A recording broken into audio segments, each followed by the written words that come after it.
In this lecture, we will discuss the Nernst equation for a complete galvanic cell. Last lecture में हमने half cell के लिए नर्नेस्ट equation लिखी थी, oxidation potential anode पे और रिडक्शन पोटेंशियल कैथोड के लिए. अब हम कंप्लीट सेल लेंगे, गैल्वेनिक सेल, जिसमें दो हाफ सेल्स हैं, एक को ऑक्सीडेशन हाफ सेल और दूसरा है रिडक्शन हाफ सेल. तो इसमें अगर हम सिंपल गैल्वेनिक सेल की बात करें, जो मैंने शुरू में डिस्कस किया था लेक्चर 1 में, तो लेफ्ट साइड है zinc rod in zinc sulphate solution और राइट साइड है copper rod in copper sulphate solution. So this is one type of the half cell, that some metal rod dipped into the solution of its own ion. Now there are overall 5 types of half cells. 5 types of half cells. So 5 तरह के half cell हो सकते हैं. पहले मैं ये बताऊंगा, उसके बाद इसके लिए हम नर्नेस्ट इक्वेशन जो वो लिखेंगे.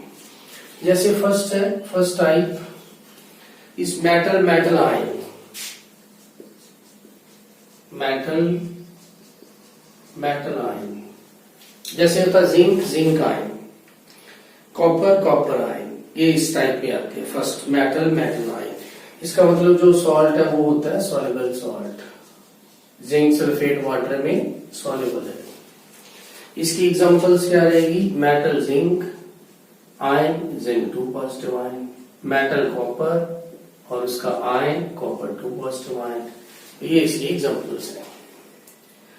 दूसरा जो टाइप होती है हाफ सेल की, वो है गैस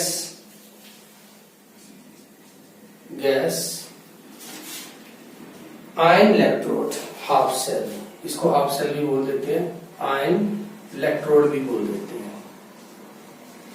गैस आयन इलेक्ट्रोड और गैस आयन हाफ सेल.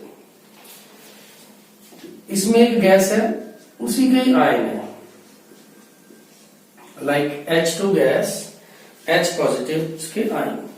दूसरी एग्जांपल Cl2 गैस और Cl नेगेटिव उसका आयन. तो इस टाइप का जो इलेक्ट्रोड है, जो हाफ सेल है, उसको बोलेंगे गैस आयन इलेक्ट्रोड. जो गैस है H2 उसी का आयन, H2 गैस उसका ion H positive, Cl2 gas उसका ion Cl negative. Third type का जो हाफ सेल है वो है oxidation reduction half cell. Oxidation reduction half cell. Oxidation reduction half cell को हम रिडॉक्स हाफ सेल भी बोल देते हैं, क्योंकि दोनों रिएक्शन इसमें होती हैं. रिडॉक्स इलेक्ट्रोड भी कह देंगे इसको, हाफ सेल भी कह देंगे, एक ही बात है. एग्जांपल, जिसमें एक ही आयन, एक ही एलिमेंट जो है उसके ऊपर दो ऑक्सीडेशन स्टेज, जैसे Fe2 positive, Fe3 positive. Forward में जाओ तो ऑक्सीडेशन, रिवर्स में जाओ तो रिडक्शन. एक ही एलिमेंट की दो ऑक्सीडेशन स्टेट. दूसरी एग्जांपल है Mn4 नेगेटिव, Mn2 प्लस. इसमें भी यहाँ पे ऑक्सीडेशन नंबर लिखा है इसका +7. तो ऐसे इलेक्ट्रोड को बोलते हैं oxidation reduction half cell. Fourth जो कैटेगरी है वो है metal insoluble salt, metal insoluble salt anionic half cell. Anionic half cell और इलेक्ट्रोड. इसमें क्या है? पहले मेटल, फिर उसका इनसॉल्युबल सॉल्ट, फिर उसका अनायन. लाइक सिंपल देखिए, metal is silver, insoluble salt is silver chloride, अनायन Cl negative. तो ये पूरा बन जाता है हाफ सेल.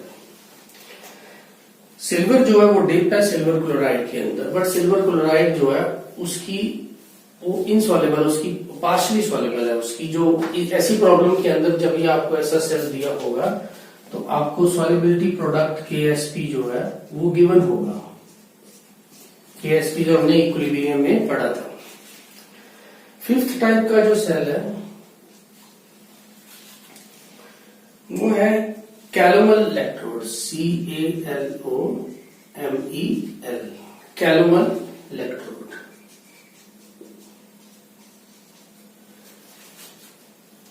ये मेटल इनसॉल्युबल सॉल्ट अनाइन की ही एग्जांपल है, लेकिन ये स्पेशल सेल इसलिए क्योंकि ये as a reference electrode use होता है। इसकी एग्जांपल क्या है, इसमें मरकरी होती है, insoluble salt mercury chloride Hg2Cl2 और क्लोराइड आयन।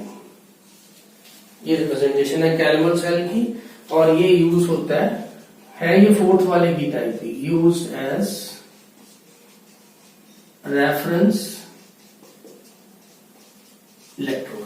तो ये 5 टाइप के हमारे पास हाफ सेल्स होते हैं, और इसमें से जो इक्विलिब्रियम का कंसेप्ट है सॉल्युबिलिटी का, वो फोर्थ वाले में यूज होता है। अगर उसने KSP नहीं दिया तो इसका मतलब आपका सॉल्ट सॉल्युबल ही होगा, अगर KSP दे दिया तो फिर वो टाइप 4 में आ जाएगा। तो अब हम सिंपल गैल्वेनिक सेल जो हमारा हमने अभी डिस्कस किया, zinc rod put into zinc sulphate, copper rod put into copper sulphate, वो कौन सी टाइप बनती है हमारी, मेटल आयन। तो इसी सेल का ही हम फर्स्ट जो एग्जांपल है zinc sulphate and copper sulphate, इसकी हम रिएक्शंस लिखेंगे एनोड पे कैथोड पे, फिर ओवरऑल रिएक्शन लिखेंगे, फिर इसकी Nernst equation, and at the end हम लिखेंगे इसकी रिप्रेजेंटेशन। तो देखते हैं। तो वापस हम डैनियल सेल पे आ जाते हैं, जैसे इसको गैल्वेनिक सेल बोलते हैं। इसमें ये रॉड है हमारी जिंक की, और इसमें अंदर सोल्यूशन था जिंक सल्फेट, स्टैंडर्ड है तो 1 मोलर। ये रॉड थी कॉपर की, और इसके अंदर था कॉपर सल्फेट, ये भी 1 मोलर। ये थी हमारी salt bridge. Okay, and electrons move कर रहे थे इस डायरेक्शन में, करंट मूव कर रहा था इस डायरेक्शन में, ये हम कर चुके हैं। अब इसकी रिएक्शंस लिखते हैं। तो पहले लिखेंगे इसकी oxidation half reaction. Oxidation half reaction होगी एनोड में, इधर बताया था LOAN, left side oxidation anode and negatively charge. तो ये एनोड के ऊपर चार्ज नेगेटिव, कैथोड के ऊपर चार्ज पॉजिटिव। तो रिएक्शन क्या होगी, जिंक मेटल है, ये इलेक्ट्रॉन लूज करेगी सॉल्यूशन के अंदर, कितने 2। इसकी जो वैल्यू है इलेक्ट्रोड पोटेंशियल की, ये दी हुई है आपको, E0। ये लिखो आप यहाँ पे, ये इसका रिडक्शन पोटेंशियल जो है वो दिया हुआ है -0.76 वोल्ट। अब रिडक्शन ऑफ रिएक्शन लिख लेते हैं। रिडक्शन ऑफ रिएक्शन होगी इस बीकर के अंदर राइट साइड। तो इसमें क्या है, copper 2 positive ion aqueous medium, इसने 2 इलेक्ट्रॉन ले लिए, तो इट चेंज इनटू कॉपर। इसका जो स्टैंडर्ड रिडक्शन पोटेंशियल है वो भी दिया हुआ है, दैट इज प्लस 0.34 वोल्ट। अब हम इसकी ओवरऑल रिएक्शन लिख देंगे। ओवरऑल रिएक्शन में क्या करना है, ये इलेक्ट्रॉन कट हो गए, तो बाकी हम लिख देंगे। तो क्या बचेगा, Zn solid, copper 2 positive aqueous, Zn2 positive aqueous plus copper solid. और E0 सेल जो है वो मैंने बताया था कैथोड माइनस, अगर दोनों का रिडक्शन पोटेंशियल दिया हो तो आप कैथोड माइनस एनोड कर दोगे। तो कैथोड माइनस एनोड करोगे तो ये 1.10 वोल्ट इसका आ जाएगा। तो E0 निकालने के हमारे पास 3 मेथड्स हैं E0 सेल के। यहां मैं लिख देता हूं E0 सेल। फर्स्ट है, अगर आपको ऑक्सीडेशन पोटेंशियल दिया है तो हम लिखेंगे E0 oxidation potential of anode, E0 oxidation potential of anode plus E0 reduction potential of cathode. एक तो ये हो गया। दूसरा क्या होगा, आप इसमें माइनस कर दोगे इसको, E0 cell, E0 oxidation potential OP, this is OP, oxidation potential of anode minus E naught reduction potential of, यहां पे आ जाएगा माइनस कर दिया तो ऑक्सीडेशन पोटेंशियल ऑफ कैथोड। और तीसरा जो है वो इसमें हमने यूज किया E naught cell, E naught reduction potential of cathode minus E naught reduction potential of anode. तो किसी भी फार्मूले से हम ई नॉट सेल जो है वो निकाल सकते हैं। अब इसके लिए एन की वैल्यू क्लियर हो गई हमारे पास, 2 है। क्यू जो है वो क्या होगा, प्रोडक्ट साइड में ये दोनों है, ये तो 1 हो गया, रिएक्टेंट साइड में ये दोनों है, ये 1 हो गया, तो क्यू आ जाता है जिंक 2 पॉजिटिव आयन की कंसंट्रेशन ऊपर, कॉपर 2 पॉजिटिव आयन की कंसंट्रेशन नीचे। तो नर्नेस की इक्वेशन जो है वो आप कैसे लिखेंगे, E cell E naught cell minus 0.059/2 log Zn की मोलर कंसंट्रेशन ऊपर, कॉपर 2 पॉजिटिव आयन की मोलर कंसंट्रेशन नीचे। तो ये आपकी हो गई नर्नेस्ट इक्वेशन। अब इसकी रिप्रेजेंटेशन लिखनी है हमें, रिप्रेजेंटेशन ऑफ सेल। तो रिप्रेजेंटेशन में क्या करते हैं, जैसे सेल बना हुआ है वैसे लिखते चले जाएंगे, बीच में सॉल्ट ब्रिज है, डबल लाइन आ जाएगी। तो इसमें पहले इलेक्ट्रोड है तो हम लिखेंगे Zn सॉलिड, फिर इंटरफेस आ जाएगा सिंगल लाइन बिकॉज वो सोल्यूशन है। तो दूसरे नंबर पे आ जाएगा आपका जिंक सल्फेट एक्वस, इसकी कंसंट्रेशन यहाँ double line represent salt bridge. फिर आपका दूसरा इलेक्ट्रोलाइट आ गया कॉपर सल्फेट एक्वस, ये भी 1 मोलर है, single line interface between solution and solid. Last पे आपके पास आ गई कॉपर सॉलिड इलेक्ट्रोड। तो ये हो गया आपकी रिप्रेजेंटेशन ऑफ दी सेल।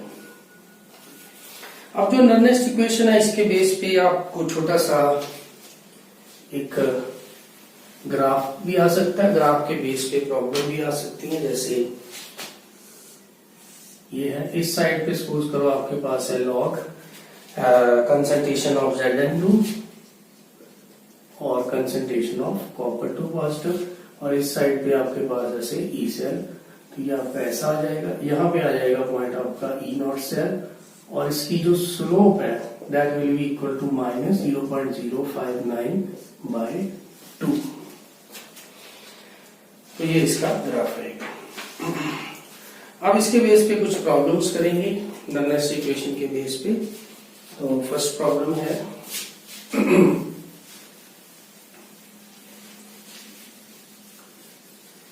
तो इसमें मेन चीज होती है कि आपको एन फाइंड करना पड़ेगा किसी भी सेल के लिए, और उसके बाद क्यू की वैल्यू को पुट करना पड़ेगा नर्नेस्ट इक्वेशन के अंदर। तो क्वेश्चन है इसमें calculate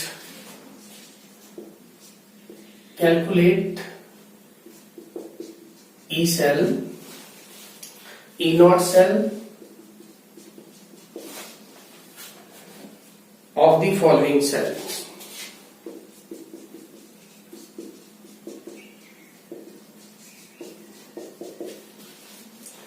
Also write half cell reactions and complete cell reactions. Also write half cell reactions and you can say overall reaction of the cell. तो सेल दिया हुआ है, फर्स्ट इसमें है first part Zn solid oblique Zn2 positive aqueous 10 molar, salt bridge Ag positive aqueous 0.1 molar और Ag solid.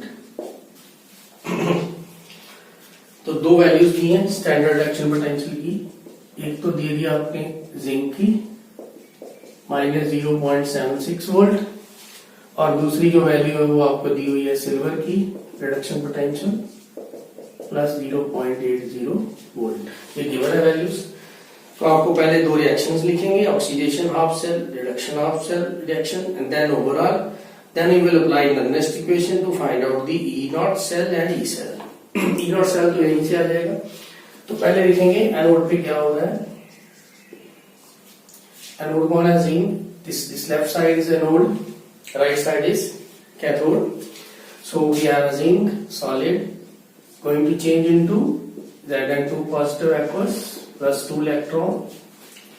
Cathode पे क्या हो रहा है, सिल्वर है उधर, Ag positive aqueous, take 1 electron, change into Ag solid. Overall लिखने से पहले इलेक्ट्रॉन बैलेंस करेंगे, तो यहाँ पे 2, यहाँ पे 2, यहाँ पे 2, तो ये कट जाएगा ऐसे। इसका मतलब आपकी n की वैल्यू तो 2 हो गई। ये हमें नॉर्मलिस्ट इक्वेशन में चाहिए। तो रिएक्शन क्या बन जाती है, zinc solid 2 Ag positive aqueous, 2 form zinc 2 positive aqueous plus 2 Ag solid. ये आपकी ओवरऑल रिएक्शन होगी।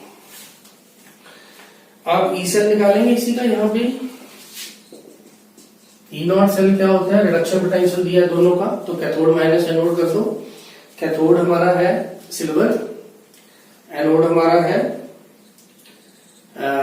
जिंक।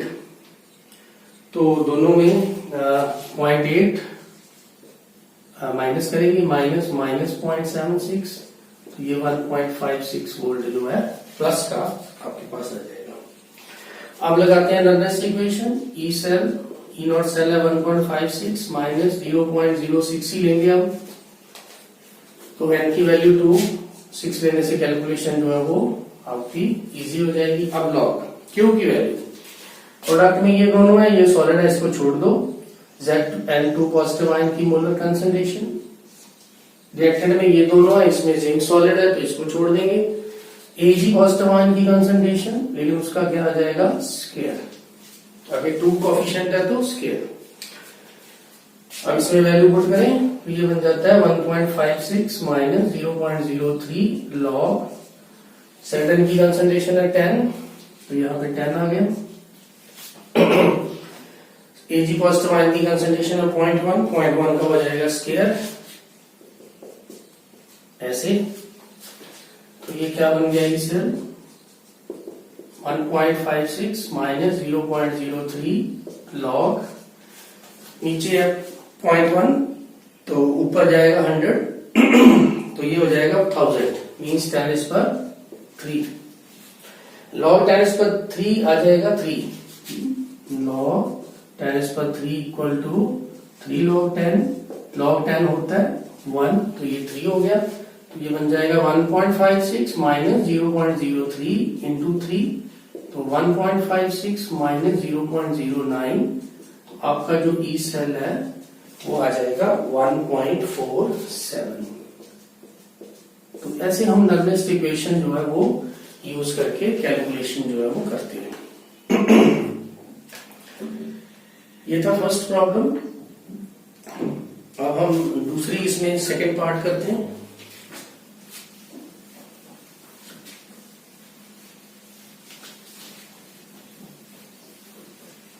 सेकंड पार्ट में आपको जो सेल दे दिया number 2, copper solid oblique copper sulphate aqueous, okay. इसकी कंसंट्रेशन दे दी उसने 2 मोलर, और बीच में salt bridge, then AgCl, silver chloride, saturated solution है, ये सॉल्युबल है, फर्स्ट टाइप का हाफ सेल था। अब ये सैचुरेटेड है क्योंकि इसके साथ उसने KSP दे दी, KSP की वैल्यू उसने दे दी हमें 10⁻⁻10। इसका मतलब है जब KSP की वैल्यू दे दी तो ये कौन सा टाइप हो गया, जिसमें क्या था, इनसॉल्युबल सॉल्ट, फोर्थ टाइप जो थी। अब दो हाफ सेल को मिला के हमें कंप्लीट सेल बना दिया। ये जो हाफ सेल है ये फर्स्ट टाइप का है, मेटल आयन। ये जो हाफ सेल है ये टाइप 4 का है, जिसमें मेटल इनसॉल्युबल सॉल्ट था और आयन था। तो ऐसे हम कोई भी दो जो 5 कैटेगरीज थी, किसी भी 2 को मिला के हम कंप्लीट जो है इलेक्ट्रोकेमिकल सेल बना सकते हैं। ये सेल उसने दे दिया, और साथ में जो है 2 वैल्यूज दी हुई हैं, कॉपर +34 वोल्ट दिया है और सिल्वर की वैल्यू जो है वो लास्ट प्रॉब्लम में भी थी 0.80 दिया है। तो पहले रिएक्शन लिखते हैं। तो पहले कंसंट्रेशन निकाल लें क्योंकि इसकी कंसंट्रेशन तो क्लियर है 2 मोलर, लेकिन उसकी कंसंट्रेशन हमें निकालनी पड़ेगी। वो कैसे निकालेंगे?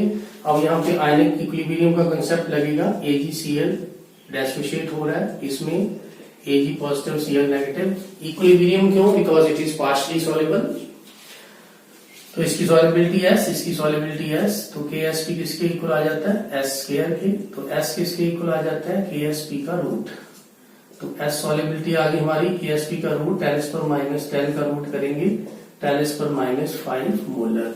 सॉल्युबिलिटी रहती है तो 10⁻5 मोलर इसकी कंसंट्रेशन आ जाती है 10⁻5 मोलर। अब इसने ये डायरेक्ट नहीं दी, इसमें तो Ksp दिया है, उससे हमें इसको कैलकुलेट करना पड़ेगा पहले। तो यहाँ पे उसने इक्विलिब्रियम का जो यूज करवा दिया कि कैसे हम इक्विलिब्रियम कंसेप्ट ऐसे यूज करेंगे। बाकी काम वही है। एनोड पे क्या होगा? कॉपर सॉलिड लूज करेगा इलेक्ट्रॉन, ओके। और कैथोड पे क्या होगा? सिल्वर पॉजिटिव इलेक्ट्रॉन लेगा, सिल्वर सॉलिड बन गया, इसको बैलेंस कर दो। बैलेंस करने के बाद ऐड कर दो, ये कट जाएगा। Copper solid 2 Ag positive ion aqueous, copper 2 positive aqueous plus 2 Ag solid. N की वैल्यू 2। अब नॉर्मल इक्वेशन लगा दो। ई सेल, पहले ई नॉट सेल निकालें। ई नॉट सेल यहां से निकलेगा कैसे? E naught cell, E naught cathode, reduction potential of cathode minus E naught anode. तो रिडक्शन पोटेंशियल ही दिया दोनों का 0.80 माइनस 0.34, तो ये वैल्यू आ जाएगी 0.46 वोल्ट। ये हम इसमें यूज करेंगे। यहां आ गया 0.46 माइनस 0.06/2 लॉग। ऊपर कंसंट्रेशन किसकी होगी? अब कॉपर 2 पॉजिटिव आयन, नीचे कंसंट्रेशन होगी Ag पॉजिटिव आयन का स्क्वायर। तो वैल्यू पुट कर दें 0.46 माइनस 0.03 लॉग। कॉपर की कंसंट्रेशन है 2 मोलर, 2 ऊपर। सिल्वर आयन की कंसंट्रेशन अभी हमने निकाल ली 10⁻5 और इसका स्क्वायर हो गया। तो ये ऊपर जाके क्या हो जाएगा 2 × 10⁻10। तो अब हमें लॉग लेना है 2 × 10⁻10 का। तो ये आ जाएगा हमारे पास 10 log 10 plus log 2। 10 plus log 2 होता है 0.3, तो ये 10.3 हो गया ओवरऑल। इसकी वैल्यू जो है हमारे पास वो 10.3 आ गई।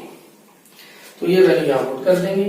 तो ये बन गया 0.46 माइनस 0.03 मल्टीप्लाई 10.3। ठीक है, तो इसको कैलकुलेट करें। 0.46 माइनस इसको मल्टीप्लाई करते हैं, ये 0.309 आ जाएगा और आंसर आ जाएगा 0.769 वोल्ट। तो ये थी आपकी सेकंड प्रॉब्लम। इसमें क्या था कि आपको उसने सेल दे दिया, लेकिन सेल की एक साइड में तो सीधा मेटल मेटल आयन है, कंसंट्रेशन डायरेक्ट दिया, लेकिन दूसरी साइड पे जो कंसंट्रेशन है वो डायरेक्ट नहीं है, उसने सॉल्युबिलिटी प्रोडक्ट की वैल्यू दे दी। अब उस सॉल्युबिलिटी प्रोडक्ट को हम क्या करेंगे, पहले उससे कंसंट्रेशन निकालेंगे। कंसंट्रेशन निकालने के बाद जो है वो कैलकुलेशन होगी। तो अब इसमें और प्रॉब्लम करते हैं ऐसे ही नॉनलाइनर इक्वेशन की। थर्ड प्रॉब्लम, नेक्स्ट क्वेश्चन ले लो। ये तो फर्स्ट के 2 पार्ट थे, अब है सेकंड क्वेश्चन।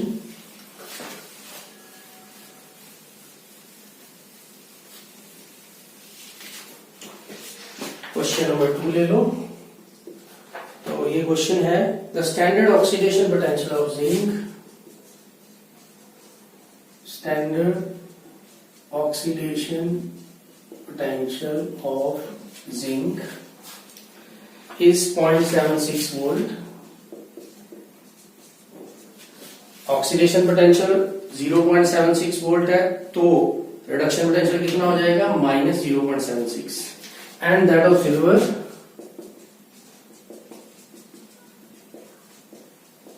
Is -0.80 volt. अब इसका ऑक्सीडेशन पोटेंशियल सिल्वर का -0.8 है, तो रिडक्शन पोटेंशियल कितना हो जाएगा, +0.8।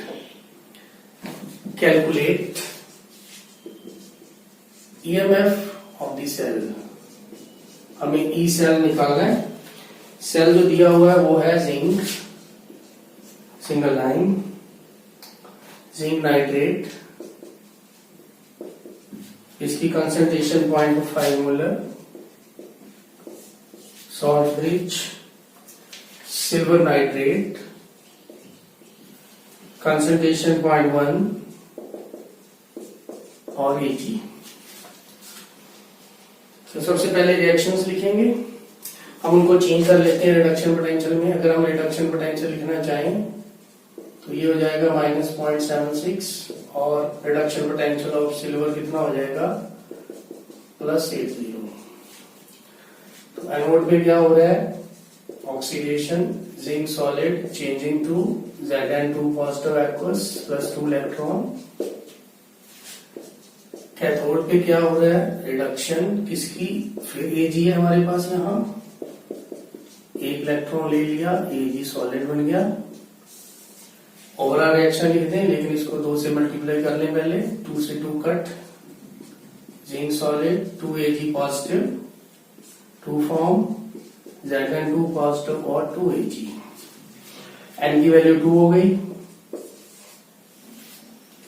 ओके, अब हमें वैल्यू निकालनी है, क्योंकि रिएक्शन कोएफिशिएंट किसकी होती है, कंसंट्रेशन ऑफ Zn ऊपर, सिल्वर आयन नीचे, तो concentration of Zn2 positive, concentration of silver ion का स्क्वायर।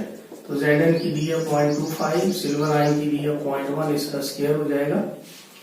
ये वैल्यू हम नेक्स्ट इक्वेशन में पुट करेंगे। यहां से इसे निकाल लो, कैथोड कौन है, सिल्वर,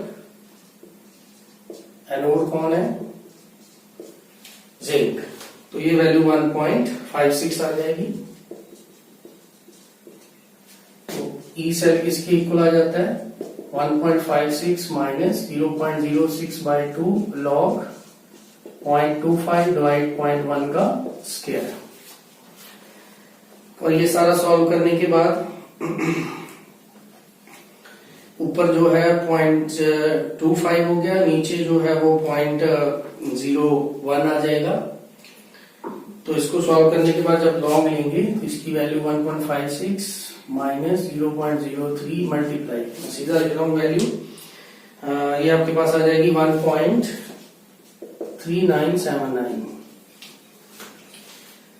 तो सॉल्व करोगे तो आपका ई सेल जो है वो आ जाएगा 1.51 वोल्ट।